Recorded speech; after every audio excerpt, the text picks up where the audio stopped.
Salam hamza dostlar. Bu videoda Xiaomi X7 telefonu incələyirik və həmən başlayaq. Dostlar, telefona üzərindən mən keçməmişdən əvvəl sizdən bir xahişim odur ki, dostlar, bu videoya like ataraq kanala abunə olmağı unutmayın və çox sağ olun deyirəm hamınıza, təşəkkürlərimi bildirirəm. Dostlar, telefon dizaynı pis deyil, yəni simmetrik kamera quruluşu, arxadan bir Poco yazısı, ancaq mənim qara sarı rəngi olan daha xoşuma gəlir. Görmüş olduğunuz kimi ön tərəfdən AMOLED ekran, incə çərçivə, yanları biraz göğüslü, 2 ədəd görmüş olduğunuz kimi dinamik, bir ədəd infraqırmızı şura. Bu da yəni telefonu pult kimi istifadə edir. 2 dənə də mikrofon qoyublar telefona.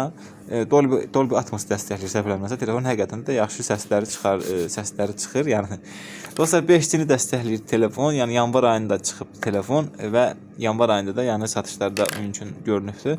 190 qramlıq telefondur. IP68 sertifikatı var. Bu da telefonu 1 metr dənlikdə yarım saatı saxlada bilir.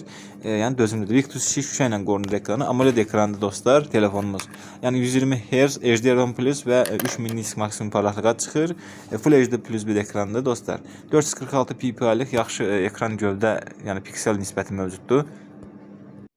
Mövcuddur dostlar. Yəni Corning Gorilla Glass'ın Victus 2-si ilə qorunur. Bu da yeni səviyyə şüşədir. Yaxşı qorunma yəni təmin eləyir. Android 14 ilə işləyən telefonumuz yəni biraz geri qalıb. MediaTek Dimensity 7300 Ultra 4 nanometr prosesorla işləyir və bu prosesor 2.5 GHz Cortex A78 və Cortex A55 nüvələrindən işləyir.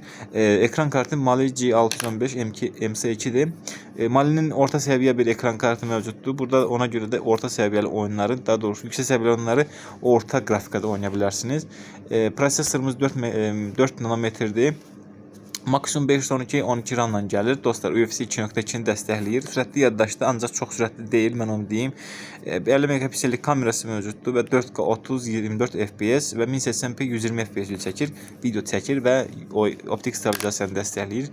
Ultra geniş bucaqlı kamerası 8 megapikseldir, ancaq diafragması olduqca geniş olmadığı üçün yəni qaranlıqda yaxşı şəkil çəkməyəcək, ancaq ana kamerası çox gözəl kameradır.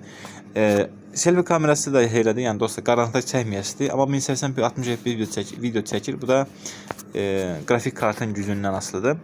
688.521 xal yığır dostlar, yəni necə deyək, prosesorumuz 204.666 xal yığanda ekran kartımız 144.724 xal yığır. Yəni puluna görə azdır. Həqiqətən yəni mən gözləmirdim. Daha yüksək gözləyirdim.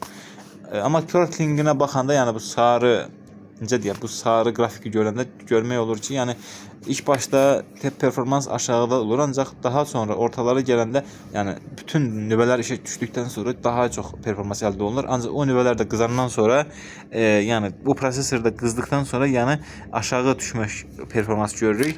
Biraz isinir, sonra soyub yenə qalxıb aşağı düşür. Bu da belədir.